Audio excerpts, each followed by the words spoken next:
un àlgid de la pandèmia, amb els dies més crus de l'emergència, doncs la saturació que havíem patit o que estaven patint en aquell moment els hospitals i centres assistencials per proveir de manera urgent tot aquell material sanitari imprescindible per contenir l'emergència. Hem vist com en el cas del sector tèxtil s'ha reinventat per proveir de mascaretes, d'equips de protecció individual, tot adaptant en alguns casos la seva producció a la nova demanda generada. I també hem vist com s'han constituït o s'han organitzat consorcis industrials amb entitats i empreses diverses que s'han posat a treballar de manera conjunta per produir els preuats respiradors que precisaven els hospitals, o també hem vist com li hem donat una volta a la impressió 3D per produir aquells components que eren impossibles de poder importar. L'àmbit de les tecnologies de la salut pensem que és un sector estratègic pel país. És un en els que des de l'UPC s'hi treballa des de fa molts anys. És un àmbit que clarament és interdisciplinari perquè reuneix un conjunt de tecnologies que van des de la mesura dels paràmetres biològics o fisiològics, els nous materials per utilització en implants o en pròtesis, l'aplicació de les tècniques de diagnòstic per l'imatge, la robòtica quirúrgica, la robòtica assistencial, el monitoratge a distància, la bioinformàtica, la fabricació additiva o les tècniques d'intel·ligència artificial, entre altres. Tot això és fruit de la recerca que en vertical s'ha anat fent al llarg dels anys a l'UPC i que ha vist en aquest àmbit de la salut una possibilitat de poder replicar de manera transversal i conjunta, creant aquest valor que permet crear productes sòlids i que fan servei a la societat i transferir-los també a la societat. Això recentment ha estat reconegut per l'aprovació per la part de la Direcció General de Recerca de la xarxa de referència de R+D+I de tecnologies de salut que liderem com a UPC i en què hi participen 47 grups de recerca de 17 entitats diferents i que la seva finalitat és dur a terme programes de valorització i transferència dels resultats de la recerca. A fi de debatre com des de les institucions públiques i en especial des de la universitat, així com des del sector privat i industrial, com podem enfortir aquest sector industrial de les tecnologies de la salut per contribuir a la reindustrialització del país, per fer-lo més resilient davant de les tensions econòmiques i estructurals que aniran venint. Per això hem fet aquest cicle de debats que avui comencem. Com enfortir el sector industrial de les tecnologies de la salut. Avui, en primer lloc, vull agrair als tres ponents que ja ens acompanyen. Per una banda, en primer lloc, el doctor Jaume Pedrós, que és metge, doctor en Medicina per la Universitat Autònoma de Barcelona, és especialista en Medicina Familiar, Medicina del Treball i màster en Gerontologia, i també ha tingut al llarg en l'actualitat és president del Col·legi de Metges de Barcelona.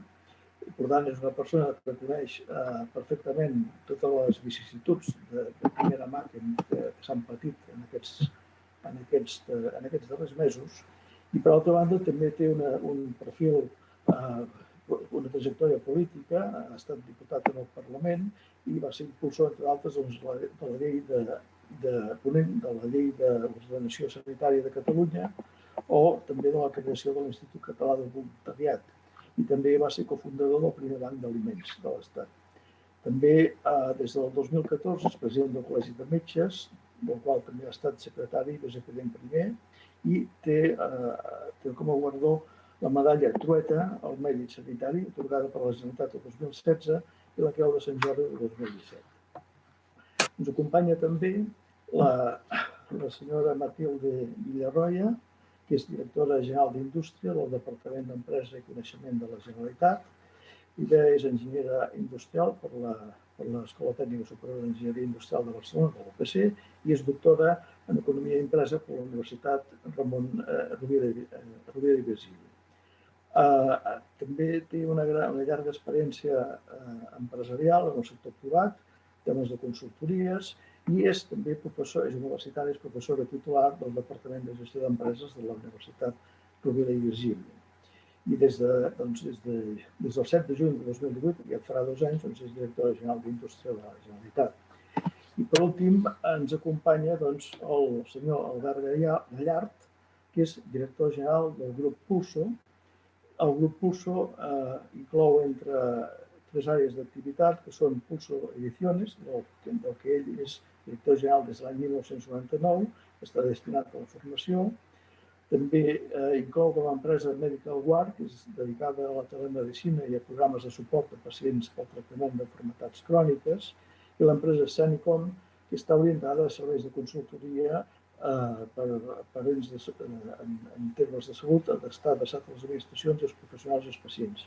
Ell és enginyer informàtic i disposa d'una llarga trajectòria professional en el sector de la salut i va ser impulsor del clúster de tecnologies mèdiques de Catalunya, del que en va ser president, i que va propiciar la seva fusió amb el Catalonia Bio, que és l'actual associació Catalan Bio i Health Tech.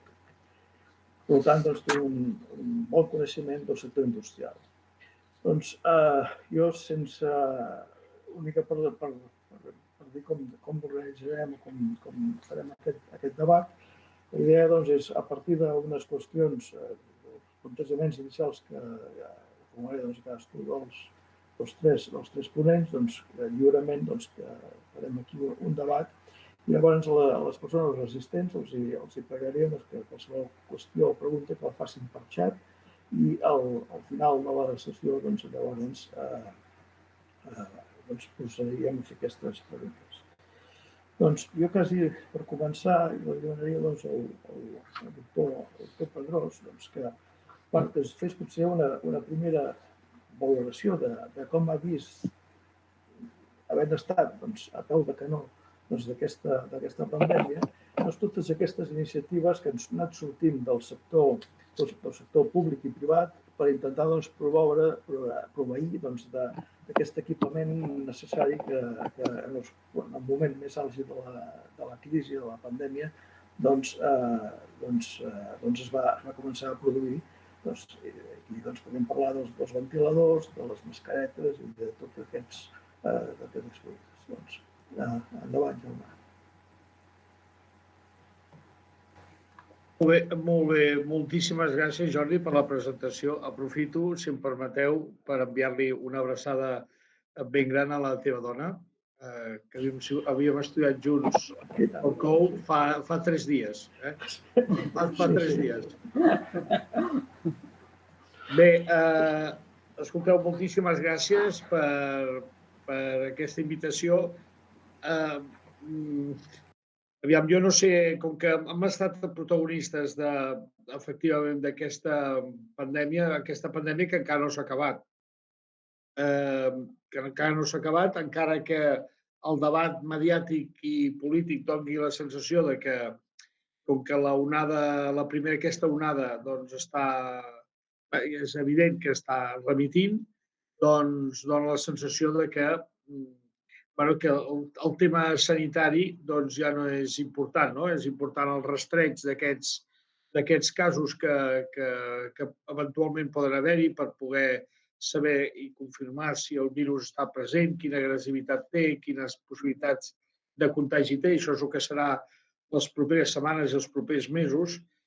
Això ens preocupa molt a la professió mèdica, per quan nosaltres hem de recordar que continuem estant en una crisi de salut pública. Per tant, una altra cosa és que hagi passat la primera onada, però jo vull recordar que l'última gran pandèmia que va haver-hi mundial, que va ser fa 100 anys, 102 anys concretament, que va ser la grip, la dita grip espanyola, la segona onada va ser la que va ser devastadora. Per tant, no podem en aquest sentit baixar la guàrdia, però sí que podem treure conclusions d'aquesta primera. Aquesta primera ens ha ensenyat moltes coses, com sempre les crisis tenen cantons que ens il·lustren, i ja en el moment que estàvem en la situació més de tensió, jo vaig encarregar al conjunt de molta gent del sector que extraguessin aquells aspectes positius de la pandèmia, positius sí que havíem vist, i sobretot que poguéssim veure també els que no havien funcionat. Això es traduirà en un document que presentarem públicament la setmana que ve a l'opinió pública i al poder polític, tant a Catalunya com a l'estat espanyol. La Covid ha posat de manifest, essencialment, ha posat de manifest moltes de les coses que els últims anys estàvem, que diverses veus, entre elles la nostra, però fonamentalment la nostra, havíem posat sobre la taula els responsables polítics, les autoritats polítiques, en el sentit de que la sanitat del nostre país estava sent molt maltractada, els seus professionals especialment. Nosaltres ens hem quedat amb una cantarella que hem intentat infructuosament, no hem sabut més, de neutralitzar, però jo crec que la Covid ha ajudat, sí que ha ajudat a posar-ho en evidència, que nosaltres, si podem comparar-nos amb els sistemes sanitaris més avançats del món, ara parlo del sistema públic, és gràcies al compromís dels professionals sanitaris. Ja amb les retallades ja van posar la línia vermella, això s'ha mantingut, però, esclar, nosaltres encara estem amb uns pressupostos que no arriben als del 2020 a l'executat del 2019 i no arribem encara als pressupostos de salut de l'any 2010. Això significa que durant aquests anys el discurs polític i mediàtic ha estat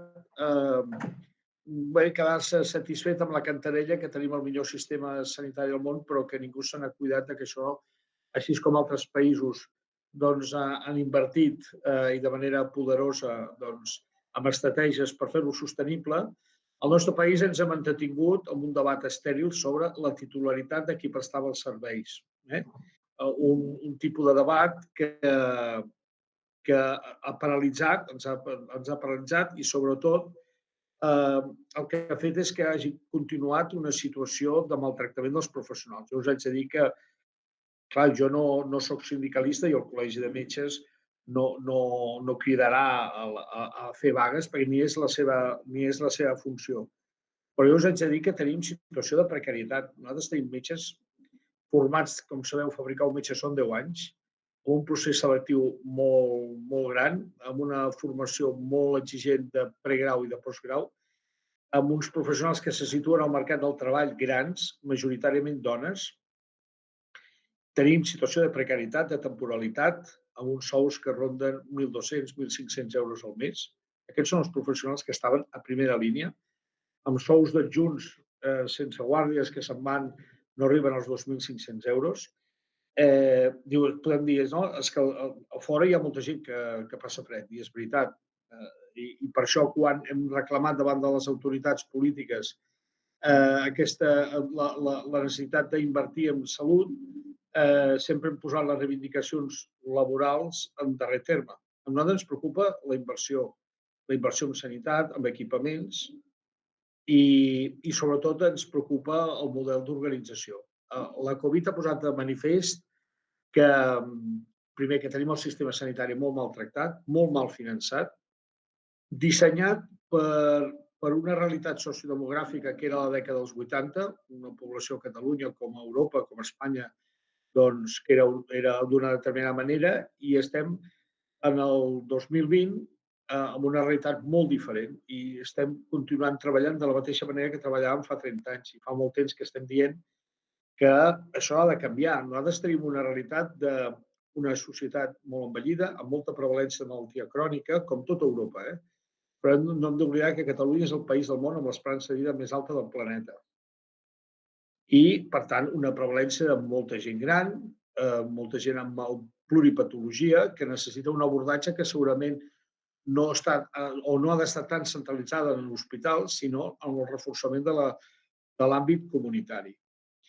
Per altra banda, a part d'aquesta fragilitat i sobretot en els professionals que ho han donat tot, tenim també dos fenòmens que a mi em sembla que són molt importants. Una és l'emergència, i ho dic aquí sabent quin és el públic que hi ha, però no només ho vam analitzar, sinó que vam dedicar monogràficament l'any passat, i alguns de vosaltres hi vau participar, que és que l'emergència, i li van dir en el Departament de Salut, l'emergència de noves professions en l'àmbit sanitari.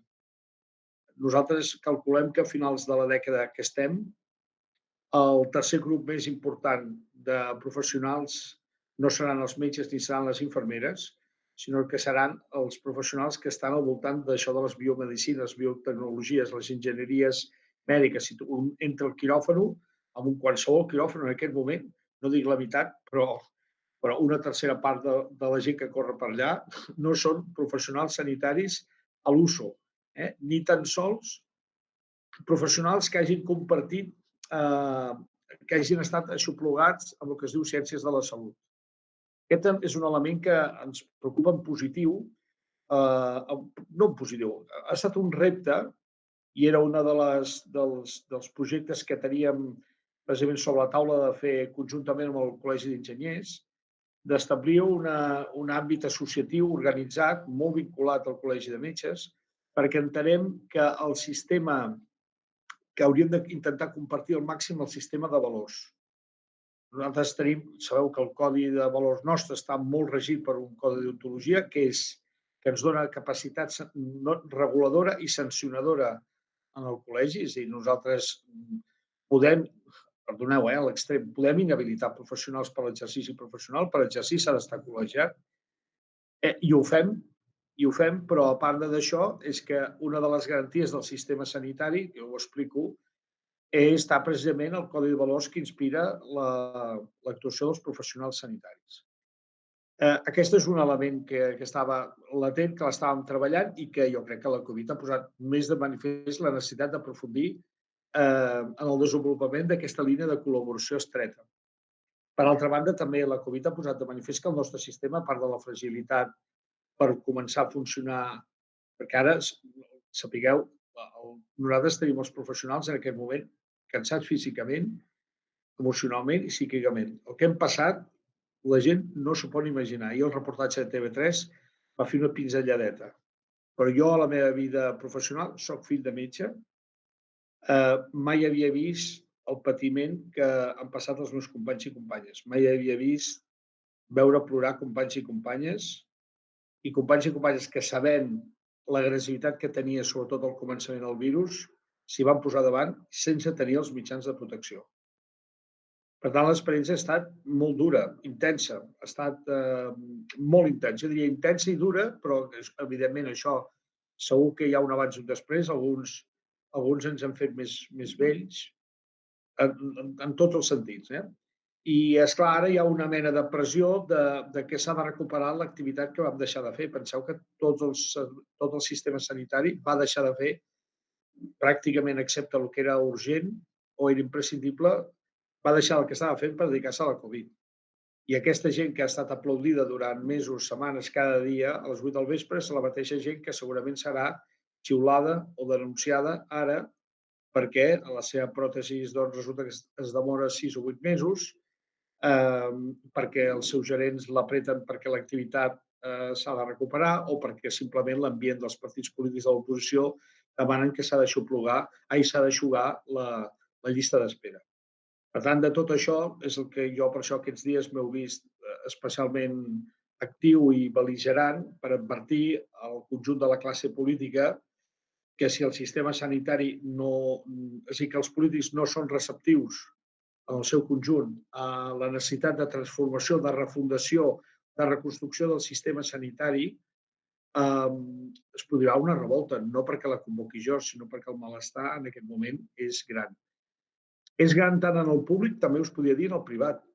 Nosaltres consistim en un sistema públic i privat. Quan dic públic, incloc el que és propi del que és concertat. Ho dic perquè no cauré en la trampa de molta gent que parla del concertat com si fos privat. El concertat, com sabeu perfectament, el 95% dels centres concertats a Catalunya ho són amb entitats no lucratives. Quan dic no lucratives també és un tema bastant deteriorat, però perquè ens entenguem, fundacions, consorcis, fundacions d'església, l'Hospital de Sant Pau, el Parc Taulí, la Mútua Terrassa, etc. Això és el que configura el 90% del sistema sanitari nostre. Bé, deia, el sistema privat del qual opta més del 25% de la població de Catalunya, per tenir una doble cobertura, vol dir que, a part de pagar amb els seus impostos al sistema públic, està pagant una segona assistència en la qual també tenim molts problemes. I els últims anys haig de dir que tant els governs d'Espanya com el govern de Catalunya han desatès molt en posar regles del joc amb l'excusa de que el marc de la competència s'havia de respectar, però això ha anat en detriment amb ofertes ofertes competitives, però absolutament a la baixa, que han fregat indignes, o sigui, generar una guerra de companyies, de pòlisses, oligopolis de centres, que ens han fet molt difícil actuar en els professionals amb un marc de joc clar que també defensés els ciutadans. Bé, fet aquest anàlisi ràpid, que per tant nosaltres posarem propostes que les hem consensuat a nivell científic, acadèmic, amb tots els sectors de la professió i, sobretot, una cosa excepcional que no havia passat mai, també amb els gestors. Per tant, jo diria que en aquest moment, a nivell de la sanitat del nostre país, hi ha un consens molt gran entre els grans líders, tant clínics com de gestió, per no només fer el diagnòstic, sinó les apostes que s'haurien de fer. Com que sé on estic parlant, també voldria dir que una de les altres coses que el sistema, ja acabo aquí de primera intervenció, la crisi també ha posat de manifest que tampoc tenim un sistema preparat per una epidèmia. S'ha demostrat. I si ve una segona onada, ja diuen que estan agafant material per poder-ho tenir. Sempre dic, escolta, Barcelona també té màquines llevaneus que no les utilitza mai i, per tant, el sistema s'ha de replantejar no només perquè si ve una segona onada, sinó perquè en vindran d'epidèmies. El món s'ha fet global i, per tant, parlar de salut és parlar de salut global. I ja fa temps que hi ha un pilot que s'està encenent de que està a punt d'esclatar una epidèmia. De fet, això ens ha agafat amb el peu canviat als governants, però molts epidemiòlegs estaven avisant de que un dia podia haver-hi una epidèmia. Mai ningú s'imaginava que vindria d'aquesta manera tan abrupta i tan dolorosa. Però això vol dir que el sistema s'ha de preparar. I una de les coses que s'ha de preparar és que ha de tenir capacitat, un país com el nostre, com Catalunya, ha de tenir indústria, anava a dir una cosa que em van criticar, no utilitzis nomenclatura de guerra, però és a dir, indústria bèl·lica quilòmetre zero. És a dir, amb tota aquesta història, nosaltres vam fer una crida al Col·legi de Metges perquè tothom que pogués fes alguna cosa per aconseguir equips de protecció individual que van claudicar. I aquests equips de protecció individual van emergir industrials que es van posar a fabricar coses. Jo ara mateix vaig estar fa 3 setmanes amb un empresari català que té fàbrica a Xina, que els xinesos a primers d'any li van obligar a fer material de protecció i que aquest senyor està disposat a invertir a Catalunya a fer una fàbrica. Posar una fàbrica i fabricar EPIs. EPIs vol dir respiradors, i vol dir reactius, i vol dir només cal veure els països rics on inverteixen. Bé, aquest senyor el que necessitarà és que hi hagi un canvi de normativa que permeti que, esclar, si ens hem de regir per les normes de lliure concurrència que Europa ens imposa, és obvi que aquest senyor no tindrà cap opció de poder vendre els seus productes a Catalunya, perquè tornaran a guanyar els xinos. Per tant, jo crec que ha d'haver-hi també un canvi de normativa a Catalunya i a l'Estat que permeti o que doni clara preferència perquè la fabricació dels materials essencials que necessitem per combatre una epidèmia es fabriquin al nostre país o, si més no, a l'entorn d'Europa, perquè això que ha passat a Catalunya i a l'estat espanyol ha passat a Itàlia, ha passat i tothom ha tirat cap així. Acabo per dir que la tesi que jo defenso i que estem defensant és que la garantia millor per sortir de la crisi és que el nostre país, en aquest cas Catalunya i l'estat espanyol, han d'invertir decididament i molt en sanitat. I s'ha de treure aquesta mena de titlla que els ministres d'Economia i els consellers d'Economia pensen en sanitat només com una despesa perquè forma part del pressupost del govern, de la Generalitat o del govern de l'Estat. Invertir en sanitat és invertir en persones sanes protegides, això ho hem vist amb l'epidèmia, és invertir en benestar. en un moment de crisi i en moments de crisi política i de crisi social, el sistema sanitari és el servei públic que protegeix i que cohesiona més a la societat. I no té distinció entre les condicions, classe social ni origen. El sistema sanitari genera llocs de treball directe i indirecte. És una font generadora de llocs d'indústria paral·lela. Invertir en sanitat significa també invertir en coneixement i recerca. I s'ha vist, i aquesta taula que estem ara és evident.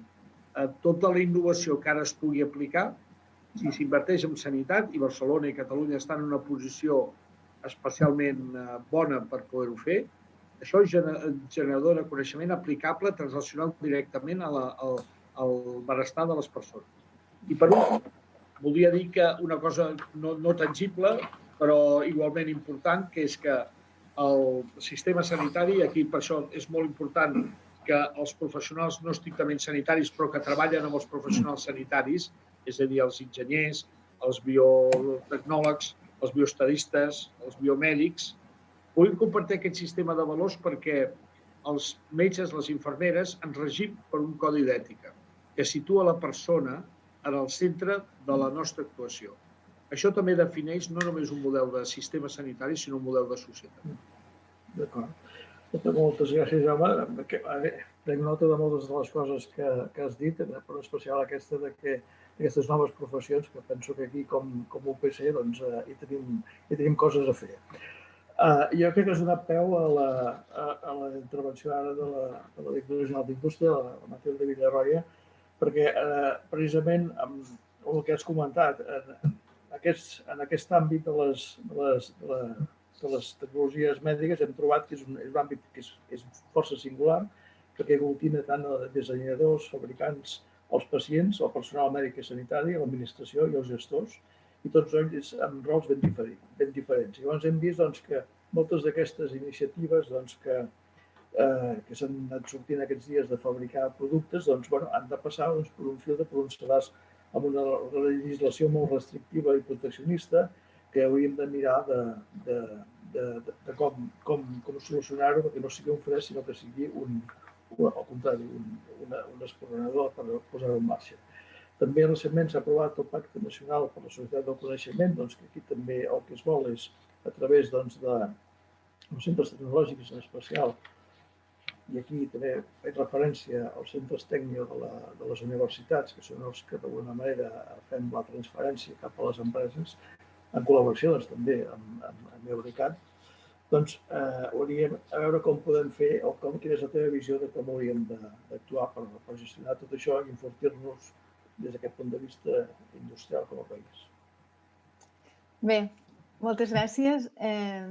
Se'm sent bé, espero, si no m'ho dieu. Però, primer que res, agrair-vos al Jordi que m'hagis convidat en aquestes xerrades i voldria també aprofitar per felicitar a la UPC perquè crec que hi ha una gran idoneïtat en fer aquest tipus de xerrades, especialment el títol, no? Quines són les lliçons apreses? Què hem après de tot això? Perquè d'aquests entrebancs el que hem de fer és aprendre coses. Jo us donaré potser el contrapunt a la visió que heu sentit ara, perquè és molt més mèdica i sanitària. Jo parlaré més de l'àmbit de la indústria, però entenc que són totalment complementàries.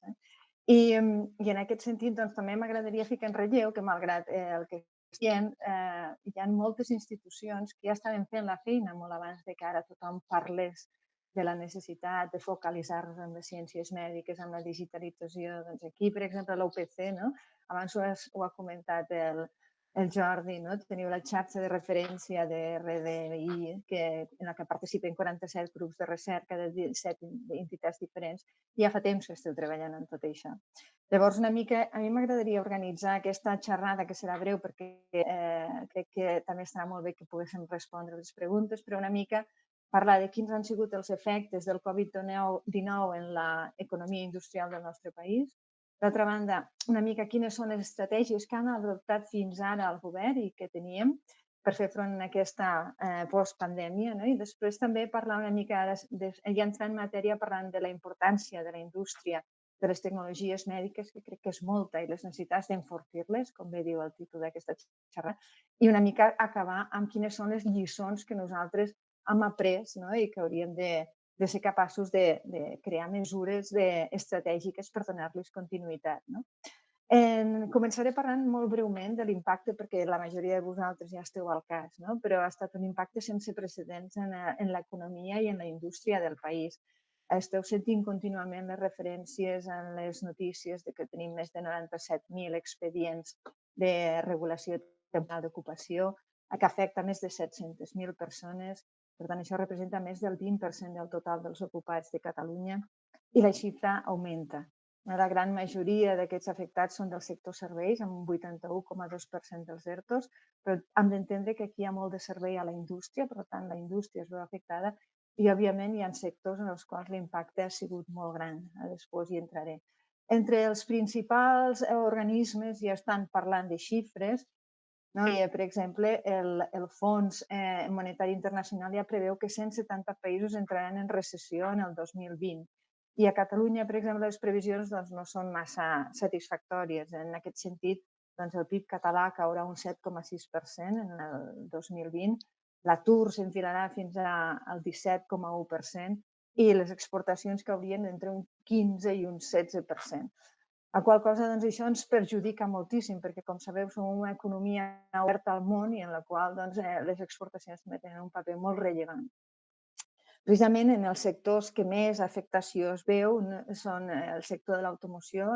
Què dir-vos? Avui en dia la notícia és el tema de Nissan, però ja es veia venir que el sector de l'auto era un sector molt tocat i en el qual nosaltres ja estàvem treballant. Havíem desenvolupat un pla de suport a la indústria de l'automoció, cosa que no acostumem a fer, no acostumem a treballar en àmbits sectorials, però el que ens està portant és a començar a obrir àmbits sectorials i després hi entraré perquè el tema de la salut, de les tecnologies de la salut, de les ciències de la vida, és un dels àmbits que estem ara treballant per poder també treure mesures específiques per ells. No? Els més perjudicats, com deia, l'automoció, el tèxtil, la confecció, el material elèctric i la metal·lúrgia i els productes metàl·lics. Són els que avui en dia l'impacte ha sigut més gros. Altres, en canvi, en sortiran una mica reforçats i entre aquests val la pena mencionar que les ciències de la vida seran uns d'ells. Jo crec que amb diferents vessants. D'una banda, les nombroses oportunitats que han sorgit a partir de que la nostra indústria i el coneixement que existeix en aquest territori és capaç de donar solucions imaginatives i creatives, però també des d'un altre punt de vista. I és que ha fet veure la importància d'aquest sector, que de vegades quedava una mica amagat. I com bé dir el doctor Padrós, s'ha demostrat que és un dels dos claus a nivell d'indústria, a nivell de país, en el que podem ser molt forts. Evidentment, els efectes ens aniran canviant, evolucionant al llarg dels mesos i, per tant, encara hem d'estar esperant i amatents a veure quina és la possible evolució.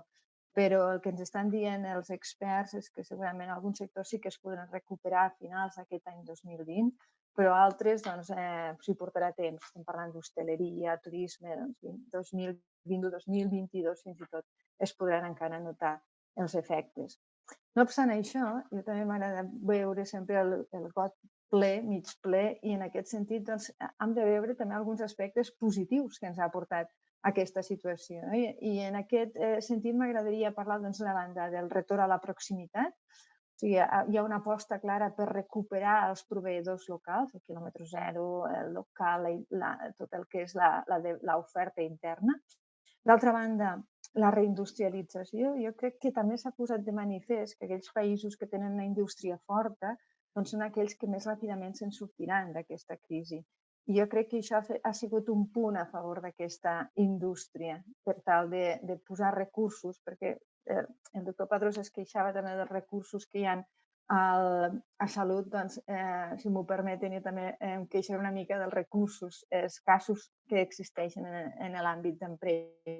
I, per tant, la indústria és important. I per què és important? Perquè el teixit empresarial és el motor de l'economia i si no ajudem a la indústria a sortir-se d'això, doncs difícilment podrem fer després polítiques socials. Per tant, aquí jo crec que la indústria davant d'això també ha sortit a la palestra i és un sector del qual també es veurà afavorit, en certa manera, per l'estabilitat que representa de llocs de treball i la importància que té en els territoris. Altra cosa que jo crec que també ens ha fet molt més conscients del tema de la sostenibilitat i la necessitat de les energies renovables, i un altre dels fenòmens claus que ha succeït, que és la innovació, la importància que ha pres la innovació, la transformació tecnològica i la indústria 4.0. D'una banda, la innovació ha demostrat tenir un paper fonamental per trobar solucions i avançar-se a possibles situacions d'emergència. El que ha passat, que ara mencionàvem, no? Doncs el teixit empresarial s'ha volcat, el teixit no només empresarial, sinó tot l'ecosistema, universitats, centres de recerca, centres tecnològics, a buscar solucions. I s'ha vist que la innovació és clau per a ser competitius en aquest món en el que actualment ens estem movent, i que Catalunya cal que sigui autònoma, especialment en alguna tipologia d'aquests serveis bàsics i d'aquests productes clau com són en l'àmbit de la salut. Jo crec que també és important, una de les coses que ha succeït és que s'ha accelerat aquesta revolució tecnològica. Jo em recordo fa no res, 3 mesos, que estàvem anant per tota Catalunya explicant als diferents territoris la importància, als empresaris, la importància de la digitalització i de la implementació de les noves tecnologies. Avui en dia han fet un pas de gegant amb això. Ja no es qüestiona aquesta revolució tecnològica, ja es va consolidant i moltes empreses han agafat aquesta crisi com una oportunitat en aquest sentit. Això també és un punt que creiem que és positiu. I també l'ús d'algunes tecnologies han tingut un creixement molt important. El tema de l'àmbit del 3D, per exemple, tots els makers s'han anat posant d'acord per donar solucions imaginatives i creatives en aquestes mancances que tenia el nostre sistema sanitari i altres. Per tant, entenem que tot això ha anat bé i a partir d'ara el que hem de, en aquest context, la transició ecològica, la transformació tecnològica han de ser les palanques de canvi per a l'economia, perquè ens en sortim. Una altra de les qüestions que ens formulàveu era estratègies de govern per fer front a la pandèmia. Doncs, durant aquests mesos, el govern ha treballat per donar resposta als diferents reptes que han anat sortint en el Covid-19. Han treballat activament per donar solucions. Fins i tot nosaltres, des del punt de vista d'empresa, hem sigut capaços o han volgut almenys crear un marketplace en el qual totes aquestes solucions i aquestes empreses i indústries, universitats, centres tecnològics que anaven creant solucions tinguessin un lloc on visibilitzar aquests productes. Certament, tenim algunes mancances importants que això s'han constatat i han comentat ja moltes vegades. Per exemple, en l'àmbit de la certificació d'aquests productes. Hem de treballar per aconseguir recuperar aquests centres de certificació i amb això ja estem treballant perquè creiem que serà fonamental. Més coses que les que estem treballant. Doncs ara, per exemple, el nostre president de la Generalitat ha creat aquesta comissió per a la reactivació econòmica i social a partir de la Covid-19, i en la qual s'estan presentant noves mesures per poder fer front i sortir-nos-en entre tots a la situació que ens trobem. Però a mi m'agradaria fer menció també de 2 instruments molt importants per nosaltres, que són d'una banda el Pacte Nacional per la Indústria, i a mi m'agradaria posar un valor i dir-ho ara perquè s'està parlant molt de que no hi ha política industrial, i a mi jo quan sento això em sap molt greu sentir-ho, perquè tothom avui en dia està omplint la boca de que s'ha de fer digitalització, s'han d'aplicar les noves tecnologies, s'ha de parlar de sostenibilitat, tothom està parlant d'això. Però el que no parla ningú és que en el Pacte Nacional per la Indústria fa 3 anys ja signàvem un compromís associant-li 116 actuacions concretes en aquests àmbits concretament. Hi ha un àmbit de competitivitat, hi ha un àmbit d'indústria 4.0, hi ha un àmbit d'innovació, hi ha un àmbit de sostenibilitat. I estem donant compte i estan executant-se al 90% aquestes actuacions. Per tant, jo ara veig molts plans d'altres comunitats o altres llocs on s'està parlant de tot això. Nosaltres ja fa 3 anys que estàvem treballant en aquest àmbit. I d'altra banda, la complementarietat ha sigut total en el moment en què ha aparegut el Pacte Nacional per la Societat del Coneixement, que també, com sabeu molt bé, molts dels que esteu aquí ja heu participat, i creiem que és fonamental per posar aquest paper clar al coneixement, la innovació i la recerca. Jo crec que han sortit múltiples iniciatives durant aquesta pandèmia de solucions innovadores que es contemplen dintre d'aquest pacte. I els grups tècnics, com abans també s'ha mencionat, han demostrat la seva capacitat per poder fer transferència de coneixement cap a les empreses. I aquí jo crec que està la clau. Moltes vegades, quan parlem de quina és la clau, doncs és la clau de que aquesta innovació arriba a les indústries i a les empreses. Per tant, aquesta col·laboració entre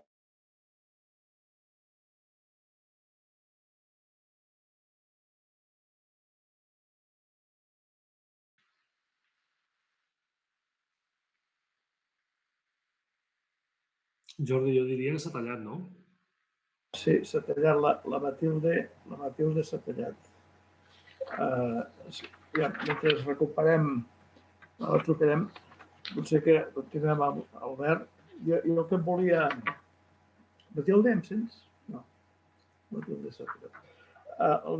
Albert Gallar, com a director general del grup Pulso i, per tant, un bon coneixedor del sector industrial i que vas contribuir a crear aquest clúster del TEC. Després es va juntar amb el Catalonia Bio. El que em volia preguntar-te és, des d'aquest punt de vista, quin és aquest rol que haurien de jugar aquestes associacions i aquests clústers per dinamitzar aquest sector i com podem millorar aquestes relacions universitat-empresa que de vegades costen molt de posar en marxa, costen molt de consolidar, però que un cop han estat consolidades, d'alguna manera són molt estables i fiables. Llavors, quina és la teva visió des del teu punt de vista i també des del punt de vista de la complexitat d'aquest sector de les tecnologies de la salut, el que dèiem abans de tots els requisits legals que ha d'aplicar, etc. Molt bé, Jordi, moltes gràcies a l'Anesa López per convidar-me. Jo tinc una visió, a banda del drama de les persones, tinc una visió molt més positiva. Jo crec que canvi és oportunitat, sorgiran moltíssimes oportunitats. Crec que tenim una indústria realment molt preparada i molt desenvolupada, justament a l'àmbit de la salut. Jo em centraré només en l'àmbit de la salut. Evidentment, el que avui en dia tinc un restaurant o un hotel està profundament fotut i evidentment, tampoc sabria ni com ajudar-lo. Però crec que en el nostre àmbit, en l'àmbit de la salut, tenim grans oportunitats. Quan deies l'alineació entre universitat i empresa, jo crec que és un tema estratègic. És a dir, crec que tenim que afinar molt bé el que les empreses necessiten i el que investiga, i en aquest cas el que investiga la universitat. Ho hem parlat diverses vegades, jo crec. El paper de les associacions per mi és clau. És a dir, jo crec que el clúster té un paper crucial per tirar endavant tot el que podria ser el desenvolupament. Crec que, a més, aquesta situació ha enfortit molts sectors. El sector de la telemedicina, el de la formació online, el de la prevenció com a tal, els canvis de processos per fer-los més segurs, tot el tema d'estudis clínics s'ha disparat, nous fàrmacs, no cal dir les vacunes. Els nous models de negoci, parlava en aquest cas el director general, jo crec que és un catalitzador, aquesta situació és un catalitzador brutal de coses que es prometien, que passarien, que es pilotaven, que no passaven mai, perquè el nostre sector pateix una malaltia molt important que és la pilotitis, és a dir, tot es vol provar, 30.000, evidència, i després de demostrar-la mai s'acaba d'implantar, i de cop, no sé, jo tinc un exemple que és molt clar, el home delivery amb els pacients als hospitals. Abans era tot un problema, normativa, no sé què, es va posar en marxa en 3 dies. Quan vam veure que hi havia pacients immunodeprimits i que no es podien aprovar als hospitals, fins i tot els particulars portaven els medicaments a casa. Evidentment que tot això s'ha d'entrar dintre d'un marc regulatori i amb unes condicions garantistes, però sí que ha sigut un catalitzador brutal. La innovació com a tal és clau, però jo veig més una oportunitat que un problema justament al nostre sector. A més, serà una oportunitat pels que estem, però sobretot, i això recordeu la història, la innovació moltes vegades no parteix mai del sector. És a dir, el principal companyia de taxis del món no era un taxista, era una altra companyia. El principal distribuïdor de productes és Amazon, no era una botiga. És a dir, la innovació moltes vegades en situacions com aquestes, si la indústria no estem molt atents i agafem l'oportunitat, la convertim, és a dir, ens deixem de queixar, ens deixem de preocupar i li veiem l'oportunitat, se'ns avançarà un altre que no té res a perdre, que canviar el model per ell no li costa absolutament res i que es ficarà en el lloc on estaven els altres. Per tant, jo veig més oportunitat que problema en tota aquesta part. Crec que, com deia la directora general, la velocitat del canvi ha sigut una de les grans virtuts, és a dir, ha agilitzat processos Jo l'he viscut, no? Es dediquem a temes de telemedicina, coses que portàvem mesos intentant implantar, s'han implantat en 2 dies. La flexibilitat serà molt important, tant per part de l'administració. L'ajuda, parlàvem al principi, no? I en aquest cas el col·legi de metges, no? Més inversió en salut, sí. Jo estic totalment d'acord, més inversió en salut, però la inversió surt dels impostos. I els impostos surten dels sous de les persones i dels impostos que paguen les empreses. Per tant, o ajudem a les empreses que puguem pagar els nostres empleats i que així generin impostos per poder reinvertir-los en el sistema, és clau. És a dir, s'ha solucionat el problema en una primera instància pràcticament paralitzant l'economia. Jo també faria reflexió amb això, si aquesta ha sigut la millor manera. És a dir, si ha sigut la millor manera. Potser n'hi havia una altra. S'ha prioritzat la salut i la vida de les persones. Ho entenc perfectament. Jo probablement hagués fet el mateix. Però si ho miro només com a empresari, crec que ha sigut una solució que tindrà un cost brutal. Un cost que pagarem durant molts anys. No? I un cost amb molta indústria que desapareixerà, amb molta gent que ho passarà molt malament i generarem molta pobresa. No? Llavors, és possible que sigui una altra onada, i això ho demano més a la classe política, i la classe política moltes vegades està assessorada per la part mèdica, no? O hauria d'estar-ho, com a mínim, no? És que es busqui altres solucions més innovadores que fer que tothom se'n vagi a casa a no treballar, no? És a dir, tret d'aquelles empreses. És a dir, en el meu cas, la meva companyia, se'n van anar tots a casa i tots van seguir treballant. Però, clar, entenc que el que té un bar no ho podia fer, el que té un hotel no ho podia fer i el que tenia una fàbrica potser podia fer mitges, no? Però haurem de mirar també de preservar la productivitat, perquè si no ens empobrem moltíssim. Ja ho hem fet, és a dir, jo crec que encara no tenim ni un balanç del que ens estem empobrint, no? Però quan dona aquestes xifres la Matilde del número de parats que hi ha, és gent que paguem i que han deixat de cotitzar, és a dir, han deixat d'ingressar, no? Llavors, en aquest àmbit. Però jo veig una oportunitat en tot això. Crec que estem en una situació increïble, Catalunya, crec que tenim entitats d'investigació com vosaltres que porten idees increïbles, la innovació la portem a l'ADN, i, per tant, jo crec que, a més, el món és global i podem treure solucions per Catalunya, per Espanya i pel resta del conjunt a nivell global. No? Doncs ho veig més com una oportunitat, com un problema, ja dic, llevat del drama humà de tota la gent que mort, que això, evidentment, no té solució. Que no se'm malentengui quan em centro només en temes empresarials. I poc més. Moltes gràcies, Albert. Ara que la Matilde s'ha pogut tornar a connectar, si pots continuar. Aquí hi ha molts telecos i estem molt avergonyits que hem deixat congelada. No, gràcies. Disculpeu, i em sembla que no ha estat culpa vostra. Us deia abans, aquí he vist que a Tortosa, Terres de l'Ebre, està caient una tempesta impressionant i crec que ha sigut culpa d'això, no us amoïneu. Doncs, em sembla que us estava comentant una mica, per mi, la importància que té la societat del coneixement, que Catalunya necessita definir-se com a societat del coneixement. I una societat que no es basi en el coneixement disposa de menys capacitat per fer front a les situacions d'emergència com la que ens estem tocant viure. Per tant, en el món creiem que cal aquest canvi. Per tant, la innovació i la recerca és pel que hem d'apostar. Per tant, i en aquest sentit, deixeu-me dir que en el context del Covid-19, el sector de les ciències de la vida i el subsector de les tecnologies mèdiques heu demostrat ser molt rellevants en aquesta crisi i previsiblement jo crec que ha vingut per quedar-se, el que us deia també per al futur. Han vist com la irrupció de la pandèmia ha accelerat aquesta metamorfosi d'aquest sector i la necessitat d'adaptar-se als diferents reptes estratègics. En aquest sentit, jo crec que hi ha algunes coses que cal destacar. D'una banda, la combinació de les diferents tecnologies, no una de sola. És a dir, les solucions per a la salut ja no s'abordaran des d'una única disciplina o tecnologia, sinó que es combinaran diferents tecnologies. El que dèiem, enginyeries, metges, facultats de medicina, d'infermeria, telecos, tot. Crec que aquesta hibridació serà molt necessària. És una de les coses que és una tendència claríssima. D'altra banda, la medicina personalitzada, que avui encara representa un cost elevat.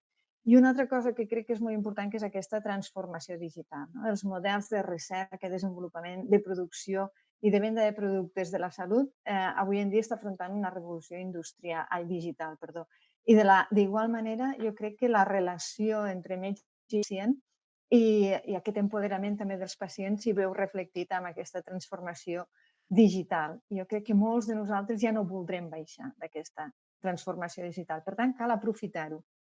Jo crec que la recepta passa per enfortir aquest sector, el sector de les ciències de salut, i per a fer-ho jo crec que cal avançar principalment en la transformació digital, la hibridació aquesta de les tecnologies i, d'altra banda, la regulació, perquè jo crec que a tot això no hem de perdre de vista que s'ha de regular i també s'ha de donar seguretat, com a palanca de creixement i d'innovació. I ja per tancar una mica, quines són des del nostre punt de vista les lliçons que hem après?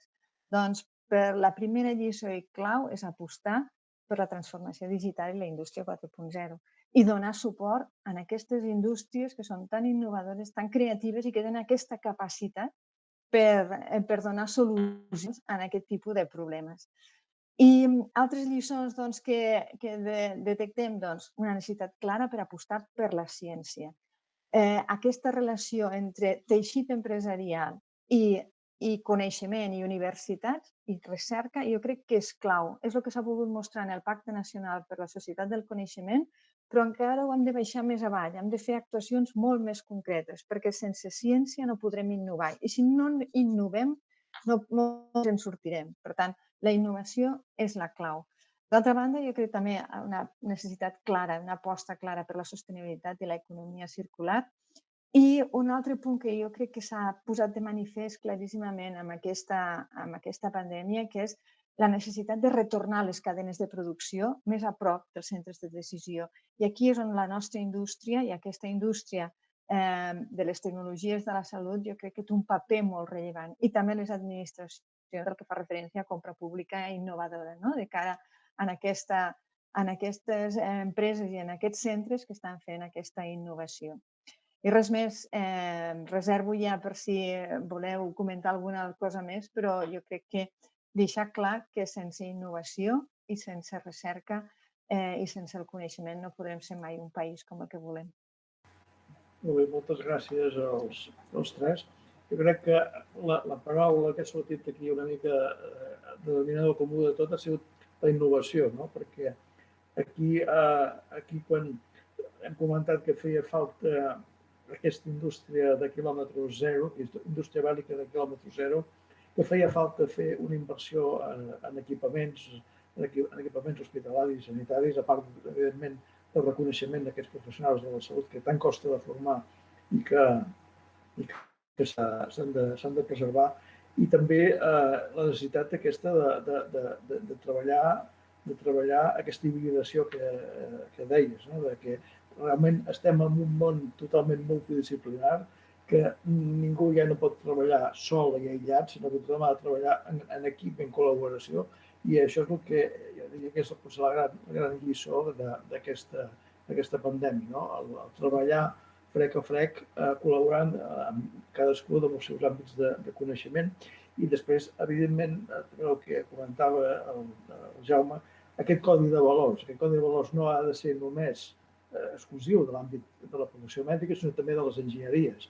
I a més, en aquest cas, nosaltres com a UPC estem treballant en el tema de la tecnoètica i l'aplicació d'aquest codi de valors i de l'ètica a la professió de l'enginyeria i també en els aspectes tecnològics com la intel·ligència artificial. Bé, jo ara potser començaria la Carme, si vols fer una mica les preguntes que han anat sortint dels participants en el xat. Molt bé. Molt bona tarda a tothom i moltes gràcies per les tres intervencions que han estat molt interessants. Per recollir una mica el que s'ha comentat al xat, el senyor Alexandre Parera, el nostre director del Centre de Recerca en Enginyeria Biomèdica aquí a la UPC, ens pregunta, hi ha dues preguntes. Una és com podem enfortir la capacitat i agilitat dels serveis oferts per part de la universitat a la indústria. Si us sembla, li podem donar la paraula aquí a la directora general Matilde Vilarroya. I després hi ha una altra pregunta sobre la idoneïtat de creació de startups conjuntament universitats i empresa, i us proposo que la respongui l'Albert Gallard, per exemple, perquè tot seguit un altre participant en el debat ens ha llançat una altra pregunta. Moltes gràcies. Perdona, és que no he sentit la primera de les preguntes, que tot just he sentit que m'adreçaves a mi. Disculpa si me la podies repetir. Disculpes, aquestes coses de la virtualitat. Mira, ens pregunta en concret com podem enfortir la capacitat i agilitat dels serveis oferts per part de la universitat a la indústria. Diu, amb això penso en els problemes que tenim per oferir temps curts d'execució d'un servei ofert des de la universitat, la capacitat de compra ràpida i flexible a proveïdors o la capacitat de contractació àgil i tenir una oferta competitiva de serveis, donada la complexitat legal de l'activitat pública. És una mica... Sabem que és una pregunta molt àmplia, doncs sintetitzadament el que consideres més adequat. Doncs mira, jo en aquest àmbit jo crec que m'he queixat molt sempre, perquè jo crec que quan venen les indústries i les empreses i em diuen que volen innovar, mai pensen en la universitat ni en les tècniques, sempre volen anar a la consultora que els ajudi a fer això, no? I moltes vegades jo dic, però si tenim una opció claríssima, no? I te n'adones que existeix un gran desconeixement per part de les indústries i de les empreses on es poden adreçar. Per tant, jo crec que això ho han volgut solucionar quan parlàvem del Pacte de la Societat del Coneixement. Justament en un dels eixos era establir aquest vincle, no? O sigui, quines són les capacitats, el catàleg de capacitats que teniu a les universitats, que tenim als centres de recerca i als centres tecnològics, i que aquest catàleg arribi a les indústries. Jo crec que el vincle perfecte on podem fer aquesta frontissa és en acció, no? Acció, que tenim un marketplace molt clar on les empreses es poden ficar en contacte. Jo crec que aquest vincle s'ha de realitzar a través d'això, no? Nosaltres estem treballant per oferir aquesta relació. I certament hi ha molt de desconeixement i crec que és l'assignatura pendent, aquesta transferència. Però jo crec que ens en sortirem, perquè jo crec que els que estem avui allà hi creiem moltíssim i crec que una altra de les grans decisions ha sigut posar empresa i coneixement sota un mateix paraigües, que és un mateix departament.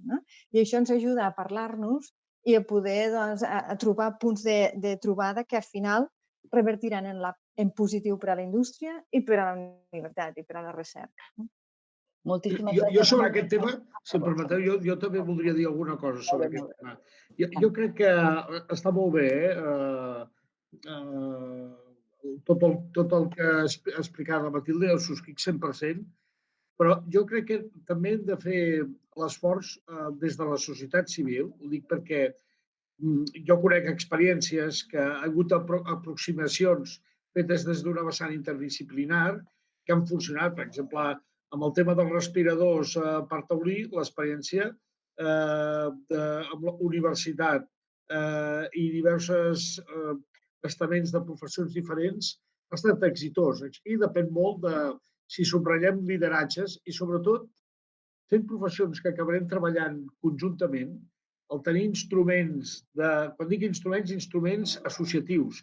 És a dir, si tot aquest món de professionals tenen capacitat d'organitzar-se i d'interaccionar més, això que dèiem, el compartir més valors, en som moltes vegades, jo us haig de dir, com a president del Col·legi de Metges, em vaig sentir molt gratament satisfet de descobrir la quantitat de professionals, no descobrir, ja ho sabia, però conèixer-los personalment, que no els coneixia, a grans líders en el sector de les enginyeries de la universitat, de la UPC, que jo no hi tenia establert cap mena de vincle. Per tant, aquests vincles, també, més enllà dels que poden ser estructurals entre institucions, em refereixo a institucions més oficials, jo crec que és molt important que s'estableixin perquè aquest és un camp que tenim a recórrer importantíssim. I en l'àmbit de les tecnologies, com deien, tot el tema de la telemedicina, que formarà part d'un dels eixos de declaració del document de la professió mèdica, això no és que hagi vingut a quedar-se bé per desenvolupar-se. Nosaltres abans d'ahir vam fer un webinar al col·legi sobre aquest tema i va ser massiva la participació de professionals. Potser, no sé si hi havia quasi 200 persones darrere que, per tant, el repetirem. Per tant, hi és. Aquest camp hi és i ha vingut per quedar-se. Moltes gràcies. Quedava per respondre també una pregunta vinculada al món de les startups i les universitats.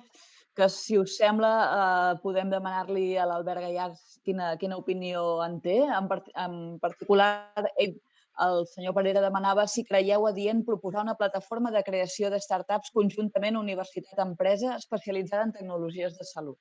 Gràcies. Hola, Àlex, encantat de saber que estàs per aquí escoltant. Escolta'm, ja saps el meu punt de vista, jo crec que és superidoni, és a dir, crec que si l'estratègia de l'empresa i la universitat estan alineades. Aquí el problema és, hi ha un tema de desconeixement, a vegades, de les bones universitats i de les capacitats que teniu.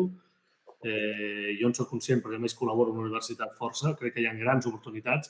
El problema algunes vegades és alinear l'estratègia dels dos. I després els mecanismes que hi ha de finançament, a vegades intenten traçar l'estratègia, crec que és un gran error. Crec que haurien d'haver-hi fons que ajudessin a desenvolupar això, però que fos tant l'empresa com la universitat qui tracés l'estratègia. I si l'estratègia és conjunta i l'estratègia realment beneficia per la generació de valor en aquest cas, crec que és força interessant i que, a més, la universitat rebi, en aquest cas, un part de l'equity que genera amb la creació d'una nova companyia. Crec que és ideal, crec que és un partner perfecte. Moltes gràcies. La següent pregunta... Parlant de partners, si teniu iniciativa, compteu amb nosaltres, perquè podem agilitzar moltíssimes coses i d'altres també la pròpia universitat, part dels membres de la Junta. Ara mateix tenim el degà de la Facultat de Medicina de la Universitat de Barcelona, que és, diguéssim, la més important en ciències de la salut, està a la pròpia Junta. I tenim iniciatives amb startups i amb tot el que és desenvolupament tecnològic liderat per professionals de forma interdisciplinària, que una aliança d'aquest tipus universitària amb el món de l'empresa, aquest tema a nosaltres ens sembla clau des del punt de vista estratègic, per tant, segur que podríeu comptar amb el nostre suport i participació. Parlem l'altre. I tant. Molt bé, doncs, si us sembla, la següent pregunta anava adreçada al doctor Pedrós i també a la doctora Vilarroya. Com els investigadors podem trobar socis del sector hospitalari per portar endavant una recerca multidisciplinària? Em sembla que una mica ja l'hem contestat. Hi ha unitats que en aquest moment ja estan despuntant. Quan diem recerca multidisciplinar, interpreto que no només és de metges d'especialitats diferents, sinó de professionals diferents. Jo he posat l'exemple aquesta de Parc Taulí, però em consta que hi ha fundacions de recerca d'hospitals, d'IVAPS, d'Irivell, d'Iscaixa allà a Can Ruti, a Vall d'Hebron, em consta, el mateix Sant Pau, em consta que i Parc Taulí en aquest sentit, els últims temps ha estat especialment innovadors amb tot el tema del 3D. Nosaltres podem vehicular aquestes iniciatives, de fet n'hem vehiculat algunes.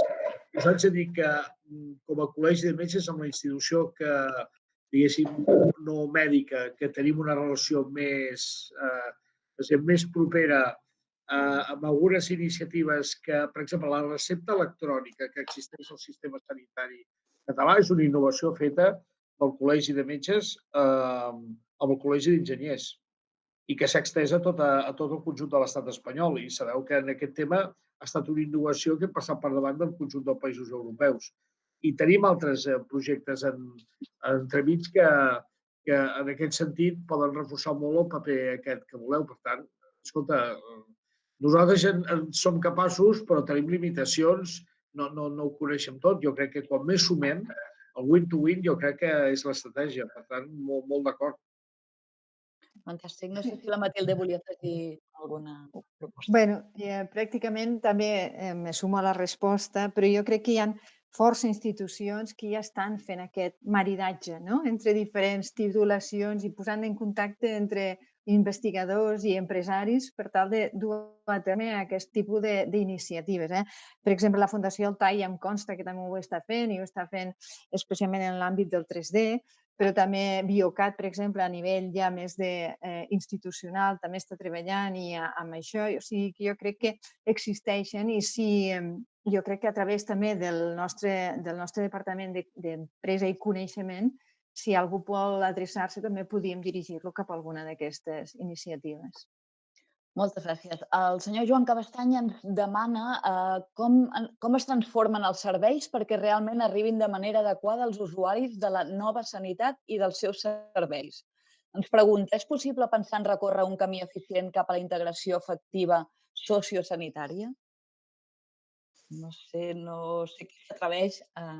La pregunta se l'estrai, Sí, Aviam, sapigueu que en el document nosaltres el que defensem és una integració efectiva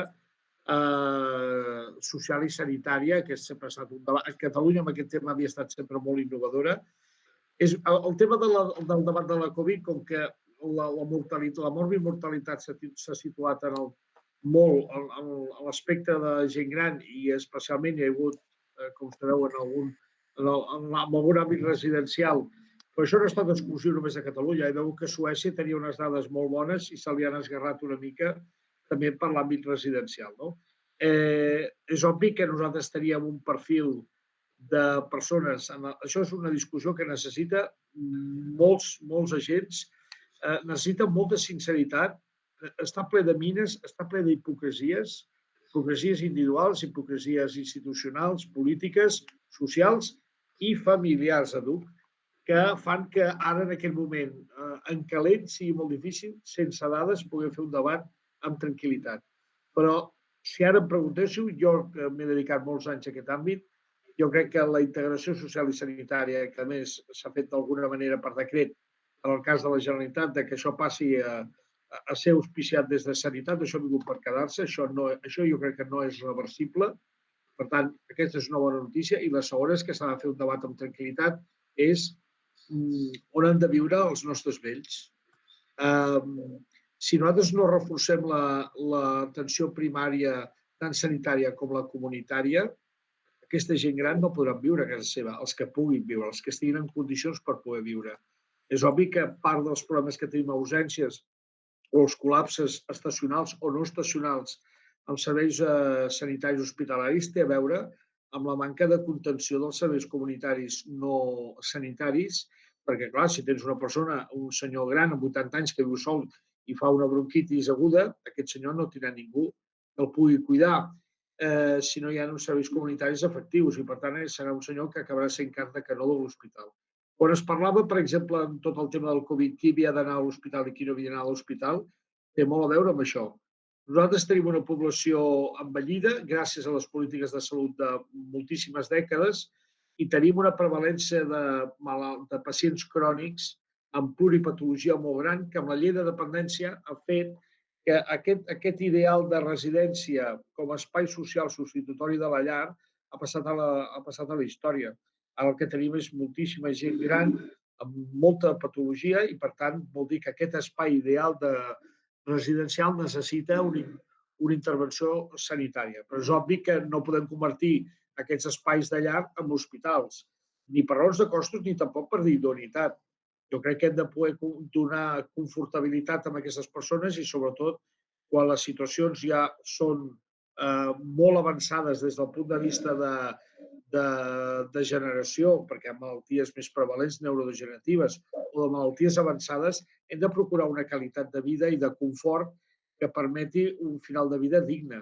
Això introdueix elements molt bioètics, però introdueix sobretot prendre decisions avançades. Nosaltres tenim en aquest moment indicadors per saber, per exemple, que una persona amb una insuficiència cardíaca avançada terminal, nosaltres podem preveure a través de marcadors, però quan ja tens molta experiència clínica també, que aquella persona abans de 6 mesos no hi serà.